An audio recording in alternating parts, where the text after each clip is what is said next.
Colegas, buenas noches. Vamos a dar inicio a la sesión del día de hoy del curso o parte del curso de Integración Contable 2023 relativo a la materia del costo de beneficio. En realidad es una de las mm, partes que componen justamente este primer tema, creación de un ambiente de control interno, para después seguidamente ver el estudio del marco conceptual y las NICs de CP. El control interno es básico antes de iniciar la elaboración o presentación de tus estados financieros. Dentro de las acciones o las actividades que tienes que llevar a cabo para crear un ambiente de control interno, es justamente primero conocer el giro del negocio de tu entidad. Pero para ello no se trata tanto de conocer aspectos que tal vez un usuario externo pudiera tener conocimiento respecto a esa entidad, ¿no? Yo puedo pasar por una unidad ejecutora X, me ocurre un hospital y evidentemente sé que es un lugar de atención médica para pacientes de todo tipo, ¿no? E incluso personal de la propia entidad me puede decir lo mismo, pero no busco conocer ese aspecto cualitativo del negocio, sino el aspecto cuantitativo, el aspecto eh, que tenga impacto en mi patrimonio. Toda unidad ejecutora tiene un patrimonio, ¿no? Y este patrimonio está sujeto a variaciones, ya sea positivas o negativas. Y esto debido a que constantemente está expuesta a hechos económicos, compras, ventas, cobros, pagos, depreciaciones, amortizaciones, deterioros, altas, bajas, cualquier tipo de hecho económico o evento que finalmente afecta a tu negocio. Ese aspecto, ese hecho económico financiero afecta tanto tu economía, es decir, tu utilidad o pérdida en el ejercicio, como también tus finanzas. Entonces, lo que se busca principalmente es conocer esos hechos económicos materiales o importantes que justamente afectan tu posición financiera y tu posición económica. Ese es el aspecto que tienes que conocer del giro del negocio. ¿Ya? Muchas veces, siempre, cada vez que los colegas me hacen consultas respecto a tal o cual asunto contable, les comentaba que lo que me preguntan casi siempre, y por más que lo repito, me vuelven a preguntar cómo se hace tal o cual asunto contable. Y no me explican el hecho económico que justamente da origen a la duda que tiene el contador respecto al asunto contable, ¿no? Y tal vez me pueda dar matices generales de cómo funciona ese hecho económico, pero eso no quiere decir que conozca el giro del negocio desde un punto de vista financiero y económicamente hablando. Entonces, ¿cuál sería el punto de inicio para conocer el giro del negocio económica y financieramente? Justamente identificar los hechos económicos materiales que puedan afectar tu posición patrimonial, ¿no? Que puedan afectar tu patrimonio. Toda unidad ejecutora tiene un patrimonio. Entonces, tienes que ver qué hechos económicos materiales afectan justamente ese patrimonio. Obviamente, lo primero que tienes que conocer es tu giro del negocio. Dentro del estudio técnico de la contabilidad, del estudio del marco conceptual y de las NICS SP, te hablan acerca de que cuando produces información, ¿cómo puedes darte cuenta que esa información producida es importante o te va a servir a futuro? Es decir, te va a ser útil para la toma de decisiones. Entonces, todos podemos producir información de distintos tipos, con distintas columnas, distintas filas, en Excel, con números, letras, pero ¿cómo sabemos que la información que estamos produciendo es útil para la toma de decisiones? Muchas veces hacemos un copy-pega de reportes que anteriores gestiones ya venían haciendo, simplemente lo copiamos y lo seguimos llenando porque aparentemente es importante, ¿no? Sin saber si efectivamente nos va o no nos va a ser útil. Entonces, eh, cuando ustedes son contratados como profesionales contables, se espera de ustedes en la entrega de un producto y ese producto es una información financiera. Entonces, esa información financiera tiene que ser útil. Para que sea útil, tiene que cumplir ciertas características cualitativas que ustedes tranquilamente lo van a encontrar justamente acá en el marco conceptual, ¿ya? En el marco conceptual, es decir, te dice, ¿sabes qué? No perdamos el tiempo cuando produzcas información. Acá tienes las características, lo voy a poner acá, y te dice acá, ¿no? Dentro del marco conceptual, voy a entrar acá al marco conceptual, y me dice, cada vez que tú produzcas información, asegúrate que esta información tenga determinadas características, ¿no? ¿Y cuáles son esas características? Lo vamos a ver acá a continuación. Acá está, ¿no?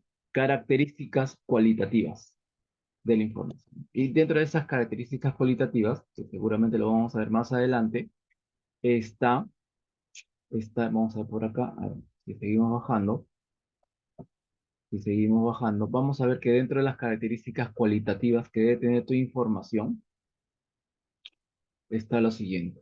Vamos a ver, seguimos bajando. Y justamente en esto radica la importancia de dar lectura al marco conceptual, ¿no? Al marco conceptual. Vamos a ver si no ponemos de frente características cualitativas, ¿no? Cualitativas. Características cualitativas. ¿No? Características cualitativas. Y acá está, el capítulo número 3, características cualitativas. Y estas son las partes que debe contener una información que ustedes producen normalmente. Relevancia, representación fiel, comprensibilidad, oportunidad, comparabilidad, verificabilidad, ¿no? Y también tiene restricciones, es decir, no te vayas a explayar tanto en la información que estás produciendo, tiene que ser material y tiene que ser lo más beneficiosa y menos costosa posible. Un ejemplo clásico, ¿no? Cuando te piden evaluar la vida útil de los activos fijos. Evaluar la vida útil toma mucho tiempo. Aquellos bienes que tú tienes en tu entidad y que valen y que tienen un valor neto de un sol, muchas veces pueden ser por cantidades significativas. A veces cuando uno saca filtra todos los bienes patrimoniales que tiene valor de un sol pueden ser 10.000, 15.000, 20.000 unidades de distintos tipos, ¿no? Muebles, equipos de cómputo, enseres, qué sé yo. Todo ese listado se lo envías a patrimonio.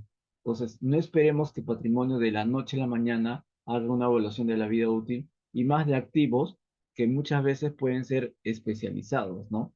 Y evidentemente va a tomar mucho más tiempo y mucho más costo y más personal y manos de obra, horas de hombre para producir información que tú como contabilidad estás solicitando en atención a una directiva de propiedad, planta y equipo. Entonces, antes que le pidas información de tantos bienes a patrimonio, debes hacerte la pregunta y esa información que vas a recibir te va a resultar beneficiosa y a la vez menos costosa. Ya, no se trata simplemente de coger una ordenanza establecida por una directiva y cumplir la rajatabla, ¿no? Rompería el concepto principal que buscamos, que es justamente el costo-beneficio. Por ejemplo, ¿no? Hay muchas entidades, y esto es en gran parte de las entidades públicas a nivel nacional, tienen un inmueble, ¿ya? Terreno y construcción, y tienen, se me ocurre, 50.000 bienes muebles. O sea, tienen un inmueble, terreno y construcción, y a la vez tienen 50.000 bienes muebles. Y cuando hacen el inventario, ¿ya? Cuando hacen el inventario de los bienes muebles, de los 50.000 bienes muebles, y no hacen el inventario del único bien inmueble que tiene. Ahora, si nos vamos en números, esos 50.000 bienes muebles en promedio tienen algo de medio millón o 1.000.000 de soles, ya supongamos 1.000.000 de soles. Y vamos al bien inmueble, al único bien inmueble que tenía, y tienen un valor de 50 millones de soles. Entonces, en teoría, ¿qué es material para mí, cuantitativamente hablando? El inmueble que vale 50 millones de soles o las 50.000 unidades, 50.000 bienes que tengo, que en su totalidad valen 1,5 millones de soles. ¿Qué información me sería más útil para la toma de decisiones? Está clara la respuesta, ¿no? Está clara la respuesta, pero sin embargo, le tomamos meses, ¿no? Meses, todo un semestre para ir inventariando 50.000 bienes muebles. Entonces, ¿se han hecho la pregunta, ¿para qué? ¿Para qué van a hacer tanta revisión de los nuevos muebles? ¿No sería más fácil hacer un muestreo, ¿no? Un inventario de aquellos bienes muebles cuyo valor sea significativo y que podría tener un impacto en tu posición financiera? Y mucho más ese bien inmueble que vale 50 millones de soles. Ya, y eso, si quieren, verifícalo en todas sus unidades ejecutoras y se van a dar cuenta que le dan más importancia a los activos fijos que tienen menor valor y más cantidad que los activos fijos que tienen mayor valor y menos cantidad.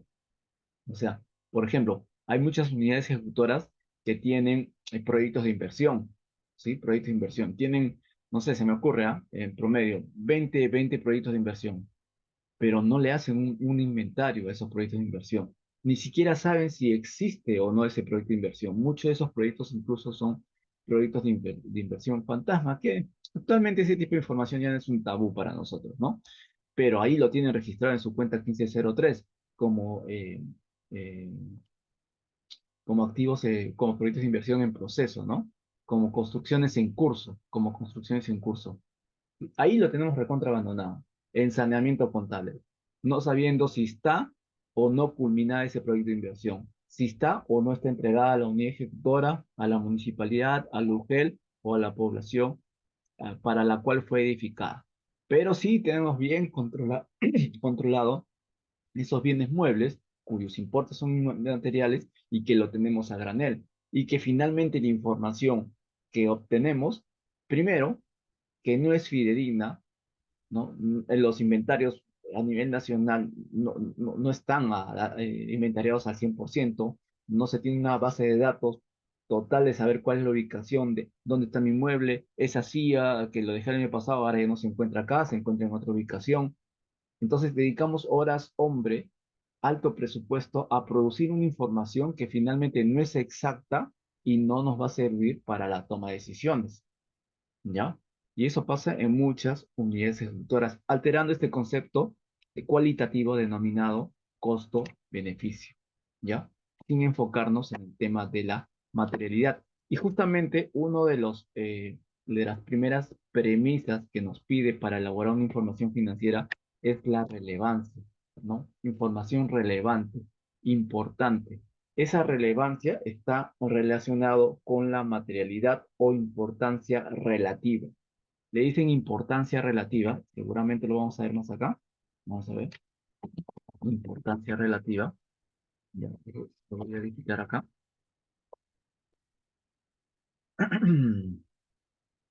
Ya, materialidad o importancia relativa, como ven en pantalla, ¿sí? Y ahí está.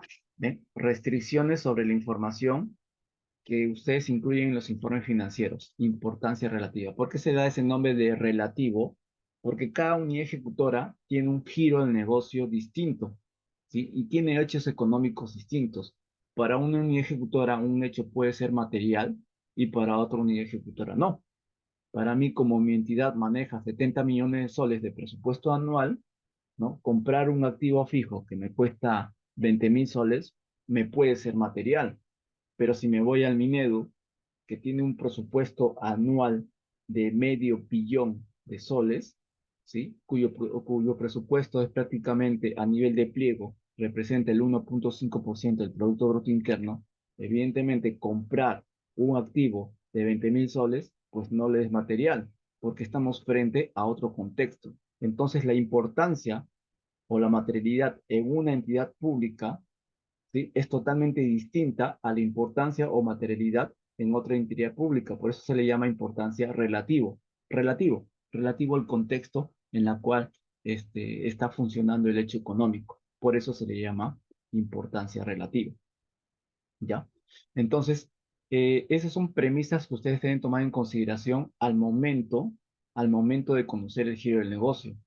El giro del negocio, véanlo o conózcanlo desde un punto de vista de conocer su sistema de administración financiera, cómo se mueve presupuestalmente a nivel de abastecimientos, a nivel de tesorería, a nivel de contabilidad, ¿sí? A nivel de esos cuatro sistemas. Entonces, ahí ustedes van a poder encontrar qué hechos económicos son más significativos. Eh, si tú vas en un caso hipotético, ¿no? A un hospital y le preguntas al doctor o a una enfermera a qué se dedica este hospital, te va a decir, sí, pues a curar enfermos, ¿no?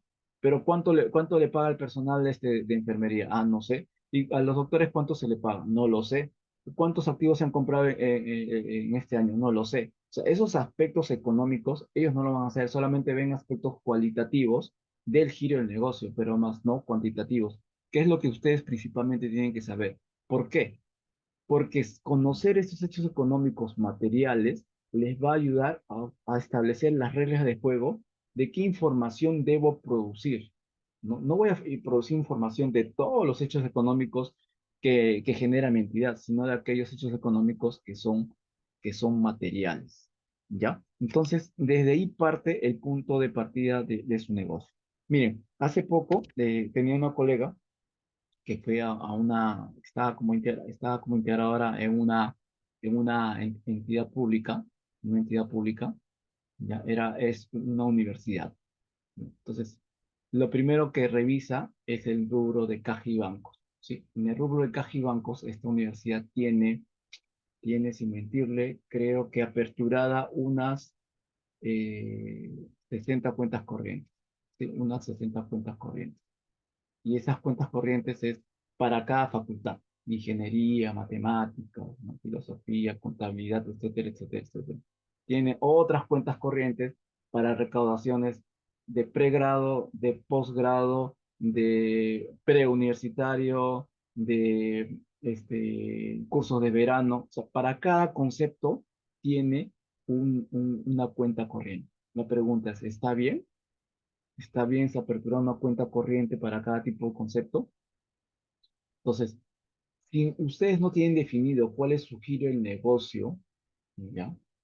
Difícilmente van a poder construir un control interno que lleve el control económico y financiero de ese giro del negocio. Conozco entidades, por ejemplo, que han aperturado cuentas corrientes eh, para, para cada proveedor a quienes se le retenía eh, este 10% de ejecución de fiel de garantía, ¿no? Que se le retiene a cada proveedor, se le apertura una cuenta corriente, así, a cada proveedor. Una serie de cuentas corrientes. Tantas cuentas corrientes que genera. ¿Qué genera una cuenta corriente, contablemente hablando? Aparte del análisis de la cuenta 1101, Caja y Banco. ¿Qué genera? Para tesorería, ¿qué genera como trabajo adicional? Genera conciliaciones bancarias. Imagínense tantas horas hombres destinadas porque se han aperturado muchas cuentas bancarias. Y al final, háganse la pregunta si la información estructurada de esa manera nos va a ser útil para la toma de decisiones. Probablemente no sea útil, porque la información, les ha puesto, va a ser desactualizada. En primer lugar, va a ser desactualizada. Entonces, no va a ser útil para la toma de decisiones. ¿Por qué? Porque desde un principio su control interno está mal estructurado, ¿no? Dentro de mis políticas contables, miren, colegas, dentro de mis notas, perdón, mis estados financieros, ¿qué sucede? Yo tengo acá, dentro de mis notas a mis estados financieros, ustedes saben que dentro de las notas, la nota número uno se llama actividad o giro del negocio, ¿no? La nota número uno, les voy a mostrar por acá, vamos a ver, acá está. La nota número uno, que les pide siempre la DGCP, se llama identificación de la entidad, ¿no? Una identificación donde nos dice cuál es su visión, su misión y su actividad económica, ¿ya? Visión, misión, actividad económica, ¿no? Y todos los trimestres ah, llenamos esta información y lo presentamos a la DGCP. Este es un típico caso en la cual producimos información, pero no sabemos por qué producimos esta información, ¿no? Está claro que este formato está prácticamente preestablecido. Hazme la nota uno con la identificación de identidad. Si partimos de la premisa que la contabilidad registra hechos económicos presentes, pasados o futuros. ¿Qué tipo de hechos económicos registra? Está claro que son hechos económicos pasados, ¿no? Eso no es noticia. Entonces, si yo como contador entrego un producto y este producto se llama estados financieros, los estados financieros van a contener información de hechos pasados. Y si son de hechos pasados, la pregunta es, ¿por qué dentro de mi carpeta los estados financieros estoy poniendo esta información de visión? ¿Qué relación guarda la información que yo produzco del pasado con la visión del futuro? ¿Ya? O esta otra, misión, ¿no? Que finalmente es un aspecto cualitativo propio del giro del negocio de la entidad. Pero la pregunta es, ¿me va a servir esta información para construir, para preparar o presentar mis estados financieros? ¿O para tomar algún tipo de decisión? ¿Me sirve o no me sirve? ¿Ya? Entonces, ahora, el tercer punto, actividad económica. ¿La actividad económica me sirve? Obviamente que sí me sirve, ¿no? Eso sí me sirve para poder identificar cuáles son mis hechos económicos materiales, ¿ya? Mis hechos económicos materiales, ¿no? Entonces, ya sobre esto recién, una vez que ustedes definan cuáles son su su actividad económica, es decir, aquellas actividades que tienen impacto en su patrimonio, ¿ah? En su patrimonio, por si acaso, de manera positiva o negativa, ustedes tranquilamente ya construyen sus principios y políticas contables, que es la nota número 2. Si se dan cuenta, la nota número 2 dice principios y políticas contables. Principios, ¿no? Los principios de contabilidad generalmente aceptados, que son como algo de 14, ¿ya? En base a esos principios, fusionados con el marco conceptual, tranquilamente ustedes pueden construir sus políticas contables partiendo de la premisa que conocen el giro del negocio, ¿ya? Y conocen los hechos económicos materiales relacionados con el giro del negocio. Entonces, sobre esto, miren qué sucede. Yo había extraído justamente del marco conceptual eh, eh, temáticas que me parecían bastante interesantes, ¿no? Justamente de este conocimiento del giro del negocio, ¿ya? Dentro de la construcción de política, de principios y políticas contables que me pide la nota número 2, habla justamente de las políticas, ¿no? Construir una política te demanda conocer el giro del negocio, pero y después de conocer el giro del negocio puedes tranquilamente reconocer, medir, presentar y revelar el hecho económico material de tu entidad. Reconocer, medir, presentar y revelar. Cuando ustedes se van a las NICS SP, cuando ustedes van a estudiar las NICS SP, que ven acá en pantalla, las NICS SP, cada NIC SP de alguna manera representa una política contable, pero no todas necesariamente van a tener estas cuatro variables: reconocimiento, medición, presentación y revelación. Unas van a tener particularidades más que otras. Por ejemplo, ¿no? Si ustedes leen la NIC SP1, ¿qué dice acá? Presentación de estados financieros. Reconocimiento, medición, presentación y revelación. La NIC1 se preocupa más por la presentación, ¿no? Por la presentación. Es más, miren, si ustedes se dan cuenta, le dan clic acá a la presentación de estados financieros, a la NIC1, ¿qué es lo que dice? ¿Qué es lo que dice acá? Miren, NIC1, ¿ya? Sin hacer tanta investigación acá de la NIC1. Miren, miren lo que dice acá. Objetivo, ¿no? La primera parte es objetivo. ¿Qué dice el objetivo? ¿Qué nos dice el objetivo de la NIC1? Presentación de estados financieros. Recuerden esas cuatro variables. No tiene sentido, por si acaso, no tiene sentido estudiar las NICS SP si no tienen en claro este orden: reconocimiento, medición, presentación y revelación. Así como compromiso de vengado, giro y pago, de esa misma manera de memoria tienen que aprenderse esas cuatro variables. Miren, el objetivo, NIC1, presentación de estados financieros. El objetivo de la presente norma es establecer la forma de presentación de los estados financieros. La forma de presentación de los estados financieros. Cuando ustedes reciben el trabajo de una auditoría, la auditoría les da un informe. En ese informe dicen, los estados financieros presentan razonablemente la información financiera. Presentación. Entonces, si yo quiero, si yo quiero eh, defender mi posición frente a un auditor y sé que el auditor va a verificar mi presentación de los estados financieros, mi presentación, lo primero que tengo que leer sí o sí es la ninguno, presentación. Obviamente que también tengo que estudiar reconocimiento, medición, presentación y revelación. ¿Ya? ¿Y por qué? Porque más abajo dice acá. ¿Qué dice acá? Miren, ¿qué dice este párrafo?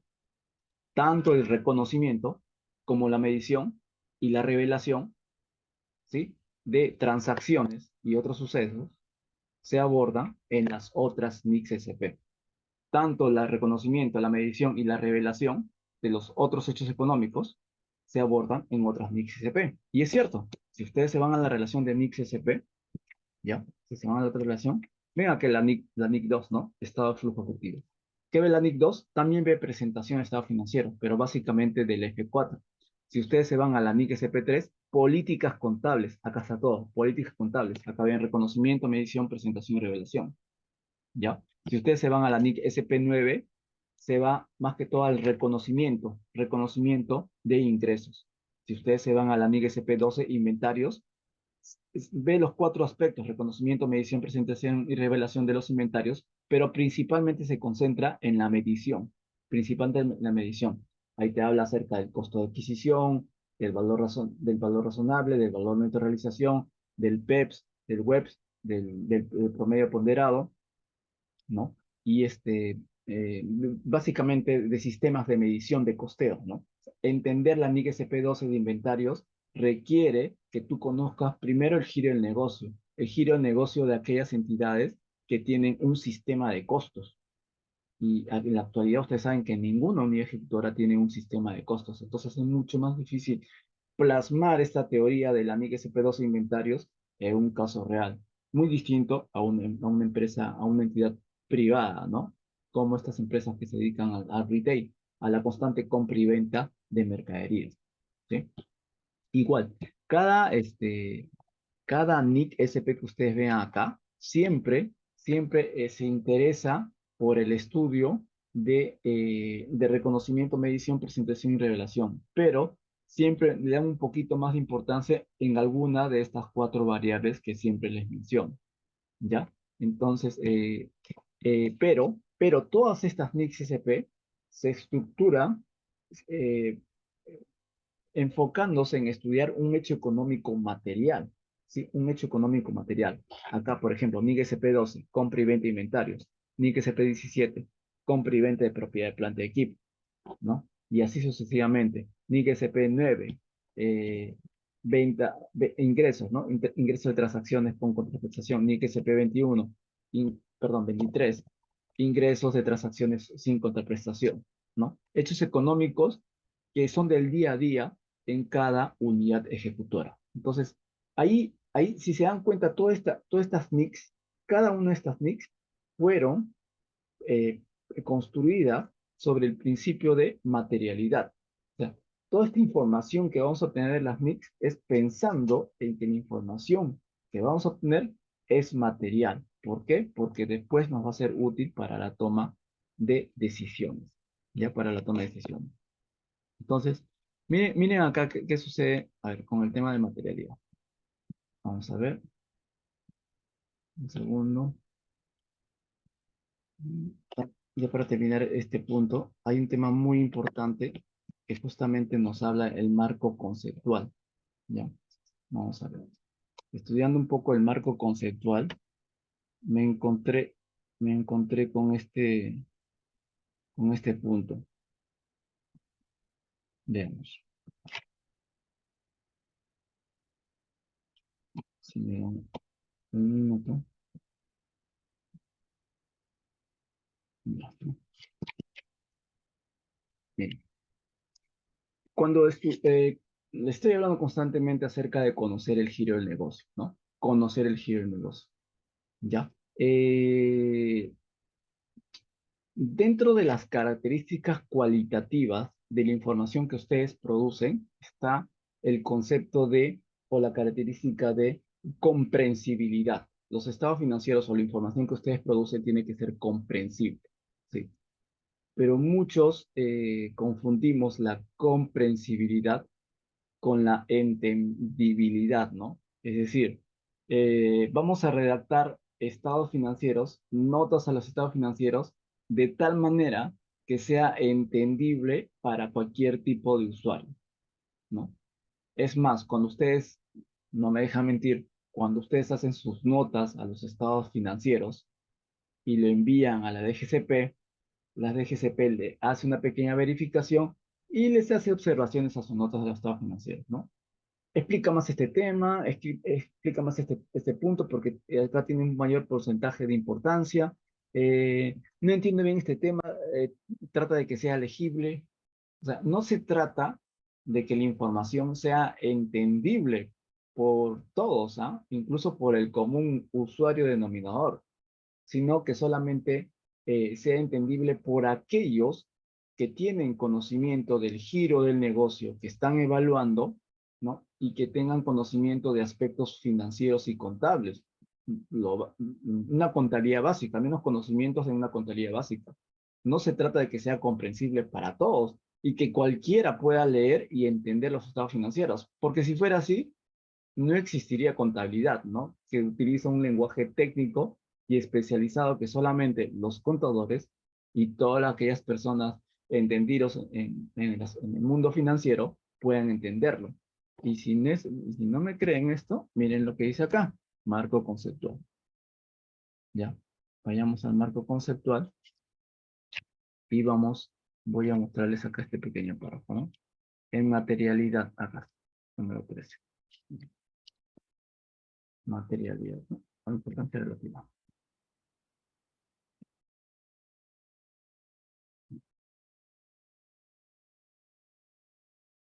A ver, ya. Esto creo lo encontré en la NIC 1. Miren, la NIC 1, que también habla acerca de materialidad. Miren lo que dice. Materialidad. Acá está. Materialidad. Literal 13. ¿Ya? Presentación de estados financieros. NIC 1. ¿Qué dice acá? Materialidad. Evaluar si un error puede influir en las decisiones económicas de los usuarios y de ser material exigirá tener en cuenta las características de tales usuarios. Miren, materialidad. Evaluar si un error o inexactitud puede influir en las decisiones económicas de los usuarios, ¿no? Se supone que cuando ustedes producen información, no la producen tanto porque la DGCP les pide todos los trimestres que presenten, ¿no? Sino porque para alguien le va a ser útil esa información. ¿Y saben para quién va a ser principalmente útil esa información?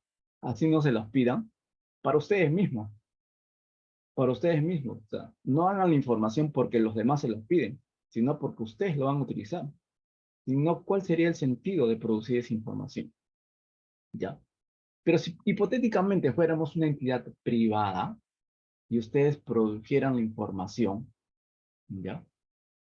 Para que más inversionistas vengan e inyecten capital en su empresa, cuando los inversionistas vengan, por ejemplo, yo soy inversionista, voy a una entidad privada, vengo, no voy a invertir porque ustedes me cuentan que el giro de negocio es así, se dedica a comprar y vender tal cosa, que nos va bien en el negocio, que tenemos un posicionamiento en el mercado.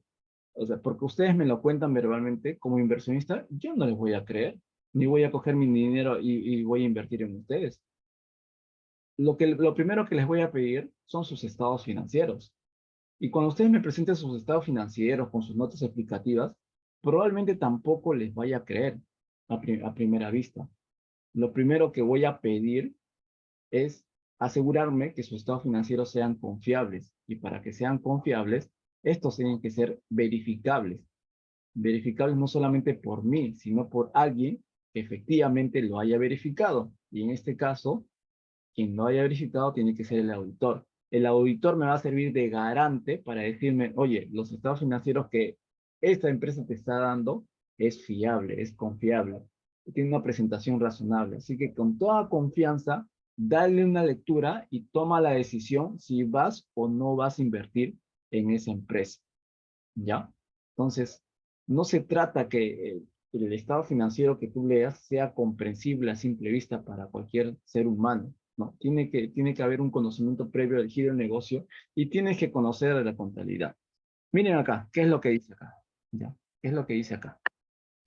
Se supone, se supone que los usuarios, ¿ah? Los que están viendo tu producto, tus estados financieros, se supone que los usuarios tienen un conocimiento razonable del sector público, un conocimiento razonable del sector público y de las actividades económicas y de su contabilidad, ¿ya?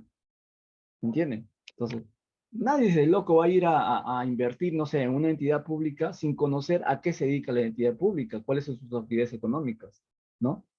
Y cuando lea sus estados financieros probablemente no lo va a entender si no es contador. Obviamente primero tiene que saber de contabilidad. Se supone que los usuarios deben tener un conocimiento razonable del sector público, de las actividades económicas y de su contabilidad. Y también, y también la voluntad de estudiar la información con razonable diligencia. En consecuencia, la evaluación necesita tener en cuenta cómo los usuarios, con las características descritas anteriormente, pueden verse influidos en términos razonables al tomar y evaluar decisiones. ¿Sí?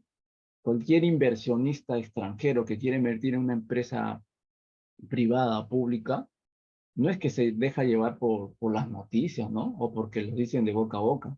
Van con sus auditores, van con sus consultores, van con sus contadores, van con sus asesores financieros y que tienen, evidentemente, tienen que conocer sí o sí el negocio y recién ahí ver si quieren o no quieren invertir. Entonces, esos inversores, esos analistas, esos consultores se preocupan más por la materialidad y para conocer la materialidad, lo primero que hacen es, ¿qué cosa? Conocer, tener un conocimiento razonable del sector público y de las actividades económicas. Y justamente por ello, dentro del curso el curso de integración contable, está el estudio de conocer el giro del negocio, ¿no? Acá tengo algunas entidades, MINCETUR, Ministerio de Cultura, MINEDU, Despacho Presidencial, SUNEDU y otras entidades, ¿no? En las cuales lo primero que pregunto es ¿a qué se dedica tu entidad? Pero ¿a qué se dedica tu entidad desde un punto de vista económico? ¿Qué tipo de actividades económicas produce tu entidad? ¿Cómo identificas qué actividades son económicas? Ah, son aquellas que tienen un impacto en tu patrimonio. Mincetur, por ejemplo, ¿no? Cuando estaba en Mincetur, ellos recaudaban ingresos, ingresos por el licenciamiento que le daban a todos los juegos de casinos y máquinas de tragamonedas, ¿no? Les daban una licencia de funcionamiento. Nosotros íbamos con nuestros operadores, íbamos a revisar el casino, el juego de tragamonedas, les cobrábamos un impuesto todos los meses, y aparte también les dábamos o denegábamos la licencia de funcionamiento. Para el pago de esa licencia de funcionamiento, estoy hablando hace 10, 15 años, nos tenían que pagar 1.500 soles, ¿ya? 1.500 soles.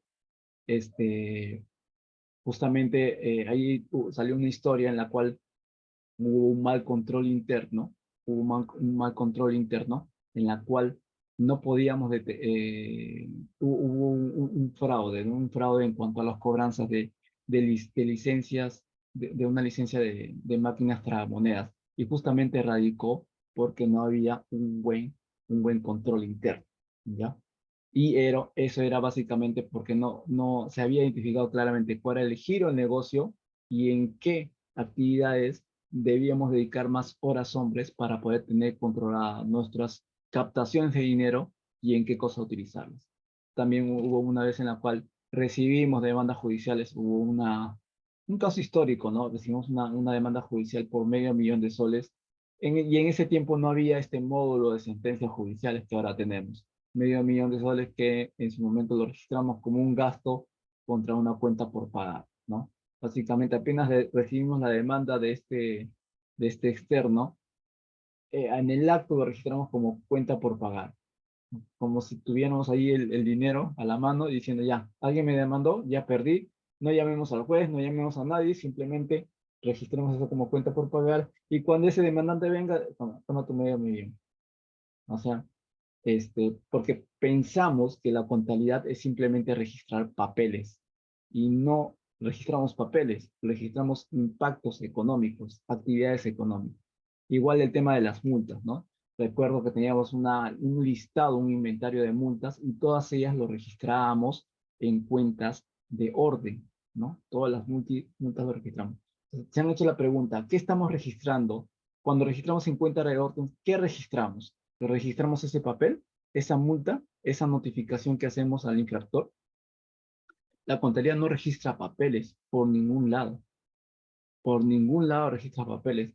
Cuando ustedes hacen ese asiento contable en cuentas de órdenes de compra emitidas y órdenes de compra atendidos, ¿no? Hay un asiento contable de orden de compra, o cualquier asiento contable de cheques en cartera, esos cheques emitidos, cheques entregados en cartera, las cuentas de orden no controlan papeles, ¿ya? No controlan papeles. Esas cuentas de orden representan activos y pasivos contingentes, ¿ya? O sea, activos que tal vez en el futuro se puedan convertir en futuras entradas de dinero o pasivos que tal vez en el futuro se vayan a convertir en posibles salidas de dinero, pero representan activos y pasivos contingentes, representan hechos económicos que a simple vista son improbables, ¿no? Pero que igual hay que tenerlos controlados. Pero no representan papeles, no representan documentos. O sea, no estamos contabilizando documentos, ¿ya? Igual, o sea, en cada entidad, Ministerio de Cultura, por ejemplo, vende servicios CIRA, Certificado de Inspección de Restos Arqueológicos, ¿no? Ellos cobran 1.500 soles en promedio, eh, por un servicio de inspección que van a hacer en determinado metraje cuadrado, en determinado terreno, para ver si hay restos arqueológicos. Y si no hay restos arqueológicos, pues el usuario tranquilamente puede construir el predio que él requiera. De repente quiere poner un hotel, de repente quiere construir su casa, tranquilamente lo pueden construir.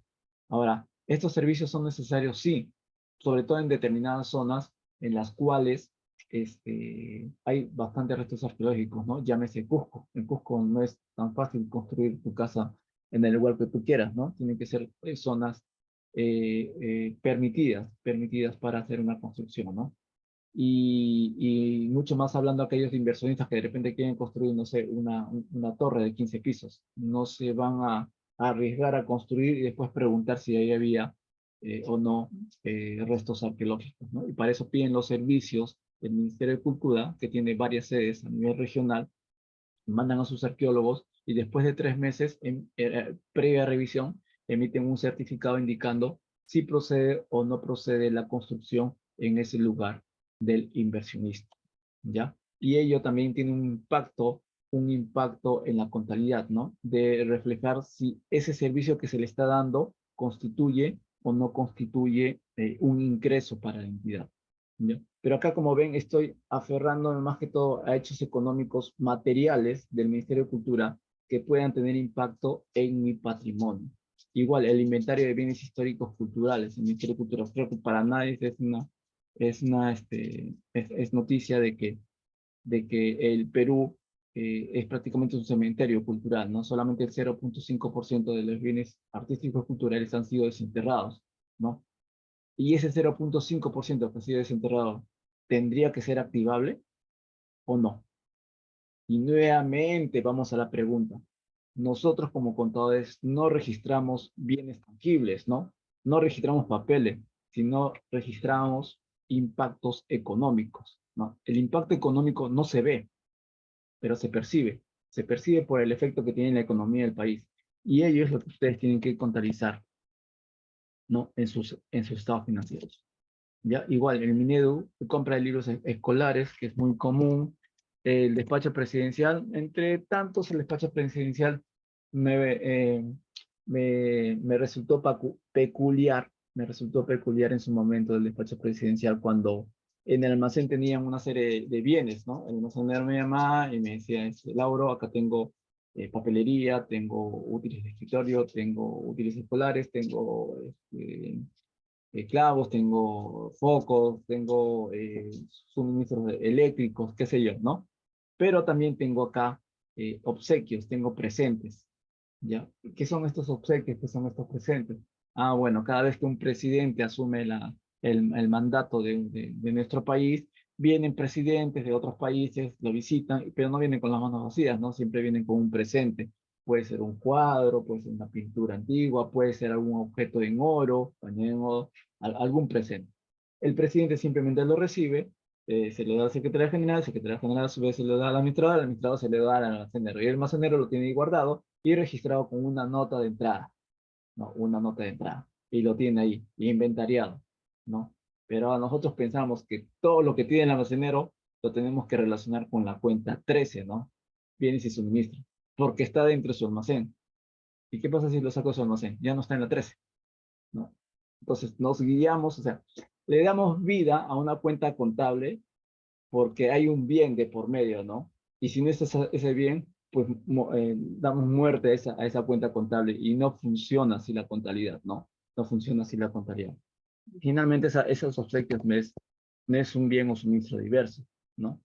Un obsequio, a ver, solamente ahí para hacer así una encuesta al paso, un obsequio que le dan al presidente por el mandato, por el mandato presidencial que toma de 5 años, ¿qué sería? ¿Es un activo? ¿Sería un bien o suministro diverso? ¿Una 13? ¿O sería una 15, propiedad, planta y equipo? ¿O sería un intangible? ¿O sería algún tipo de activo? ¿O es activo? ¿Es o no es activo? ¿Qué opinan? ¿Qué opinan, colega? ¿Es o no es activo? ¿Es material? ¿Importaría tener esa información dentro de su estado financiero? ¿Ustedes lo pondrían? ¿O lo omiten? ¿Mm? Miren, River Morales nos comenta, dice acá en las municipalidades en su mayoría son recaudadoras, solo prestan servicios públicos como limpieza y serenazgo. En este caso, ¿cómo puede determinar el tipo de giro de negocio? Bueno, la respuesta justamente está en la pregunta, ¿no, River? Creo que ya identificaste tu hecho económico material, tus recaudaciones. Tú mismo lo dices, ¿no? En su mayoría son recaudadoras. O sea, básicamente se dedican a recaudación. Ese es tu hecho económico principal, que sí o sí tiene que tener una política contable, ¿no? Desde que lo reconoces, mides, presentas y revelas en los estados financieros. Ahora, solo prestan servicios públicos, ¿no? Como limpieza y serenazgo. Sí, claro, por ese servicio supongo que cobras una cantidad de dinero, ¿no? Pero por lo mismo que entra dinero constantemente por esos conceptos, estos tienen que ser controlados. No te concentres tanto en el asunto contable, ¿eh? Concéntrate en el control interno que tengas que hacer a esas recaudaciones. ¿Cómo te aseguras que todas las recaudaciones que tú tienes en tu contabilidad o que Tesorería te ha informado sea el 100% de las recaudaciones? ¿Cómo? ¿Porque ellos lo dicen? ¿Cómo constatas esa información? ¿No? Esas recaudaciones. Entonces tiene que haber un control interno. Ese control interno solamente sirve para aquellos hechos económicos materiales. Y con esa identificación tú tranquilamente puedes hacer tu política contable. ¿Ya? Tu política contable. Eh, pero sí, y muy interesante esta parte, River, porque justamente los estados financieros a simple vista siempre muestran hechos económicos comunes, ¿no? Rutinarios. Me acuerdo que cuando hice el curso de flujo de efectivo, el curso de flujo de efectivo, eh, justamente eh, en vivo elaboraba un flujo efectivo de una unidad ejecutora, ¿ya? Y justamente le pedía su data y elaboramos el flujo efectivo. Entonces aparecían ahí las actividades de operación. Y dentro de las actividades de operación estaban los ingresos tributarios. Y dentro de los ingresos tributarios están el impuesto predial y los arbitrios. Lo curioso, River, colegas, lo curioso era que le preguntaba en ese momento al colega, ¿y este ingreso, ingresos tributarios, de qué se trata? Le pregunto, ¿no? Y él me dice,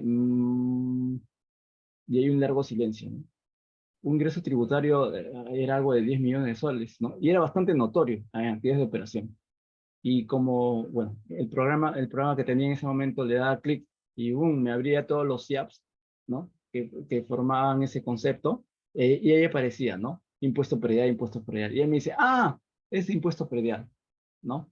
Pero recién se dio cuenta justo en el momento en que abrí ese archivo. O sea, es normal que desconozcamos el giro del negocio. O sea, el giro del negocio, por si acaso, no se conoce de la noche a la mañana. Las entidades privadas, cuando contratan un contador, lo primero que hacen es eh, eh, familiarizarles con el giro del negocio. Y no le dan una semana, 2 semanas, al menos se dan 1, 2, 3 meses para que el contador conozca todo el giro del negocio y pueda escanear cuáles son las actividades económicas que afectan el patrimonio de la entidad. El patrimonio, ¿ah? Porque para eso fue traído el contador, para ir controlando las variaciones patrimoniales, positivas y negativas, de tal manera que se asegure que el patrimonio en la mayoría, en lo mejor posible sea positivo, ¿no? Positivo. Patrimonio positivo hace que tu entidad siga en marcha y se cumpla justamente ese principio, ¿no? De empresa en marcha y todos felices y contentos, ¿ya? Entonces, como ven, es importante conocer el giro del negocio, ¿no? A través de la materialidad y es importante definir los controles internos que nos van a ser beneficiosos y menos costosos posibles, ¿ya? Y el trabajo del contador principalmente, y eso siempre le digo a todos mis integradores, es conócete el giro del negocio, conócete el giro del negocio.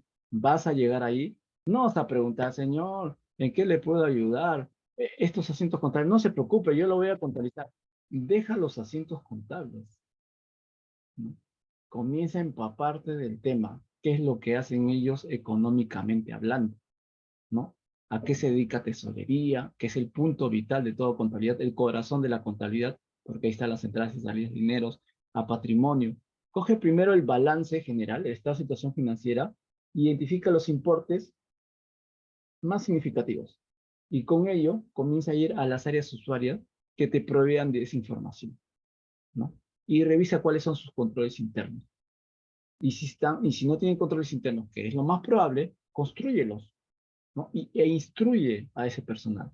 Y sobre esos controles internos comienza a construir políticas contables. Y con eso tu contabilidad va a ir funcionando de manera normal. ¿Toma tiempo? Eso toma tiempo. Eso toma tiempo. No, no estoy hablando de un mes, 2 meses. Al menos 6 meses a un año. Toma tiempo ordenar los controles internos y construir tus propias políticas contables. Toma bastante tiempo. ¿Ya? Pero el problema del contador muchas veces es que está concentrado en hacer asientos contables, ¿no? Asientos contables y por ahí siempre hay alguien de tesorería que te dice, oye, haz las cuentas de enlace, pues. ¿Cuentas de enlace? Sí, pues, porque el anterior contador también los hacía. Tú debes hacerlo.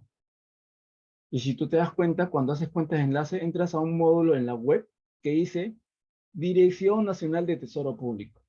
Y no se han hecho la pregunta de por qué un módulo de tesoro público tiene que intervenir el contador. Porque el problema es que no conoce su posición, su papel, su rol que juega dentro de una entidad, ¿no?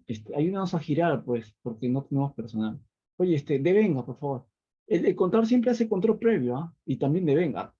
Cuando hace los viáticos, también los revisa. Tú también debes hacer. Y por si acaso acá tenemos saneamiento contable. O sea, el contador cobra un solo sueldo por un trabajo a granel, ¿no? No es como hasta el pintor. Yo llamo al pintor y él me cobra por metro cuadrado.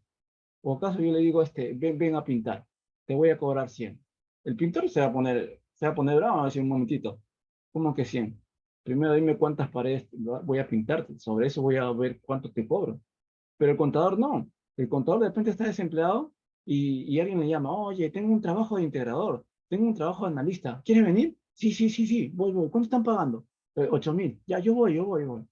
Contento, ¿no? Y cuando llega ahí, no sabe por qué ha cobrado, pero ya puso su precio. O sea, no sabe cuántas paredes va a pintar, pero ya está ahí, sentado. ¿Me entienden? Ese es otro punto a tratar. O sea, tienes que conocer tu rol, tu posición dentro de la institución y comenzar a revisar controles internos, comenzar a revisar el giro del negocio en base a la materialidad.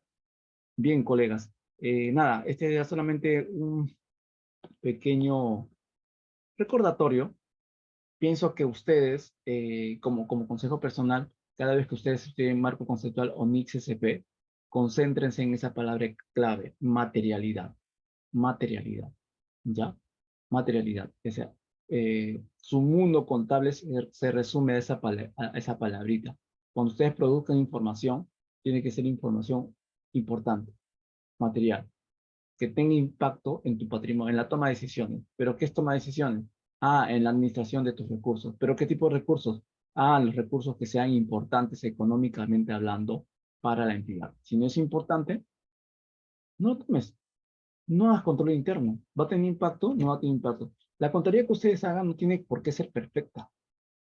Ya, tiene que ser razonable, pero no tiene por qué ser perfecta. Es más, no se terminaría nunca de hacer una contabilidad perfecta. Se dedicaría muchas horas hombres. ¿Ya? Y iríamos en contra del otro principio llamado costo-beneficio. Me va a salir más costoso que beneficioso obtener la información para una toma de decisiones. ¿Ya? Entonces, nuestro trabajo tiene que ser razonable, no perfecto. Bien, colegas. Entonces, esta es otra de las temáticas que vamos a hablar en, en el, en el curso que se viene de integración contable. Eh, Dicho esto, también quería invitarles, para los que estén interesados, este miércoles 19 de julio se, se va a iniciar un curso relámpago de flujo de efectivo, ¿no? Un curso relámpago de flujo efectivo por la empresa SEC San Pablo. Los informes están dentro de los grupos de WhatsApp, ¿sí? El SEC San Pablo es un centro de educación continua. Y justamente acá me están haciendo la publicidad, ¿no? Elaboración y presentación de flujo efectivo. Son 3 días, me parece que son hora y media cada sesión, ¿ya? Del 19 al 21 de julio.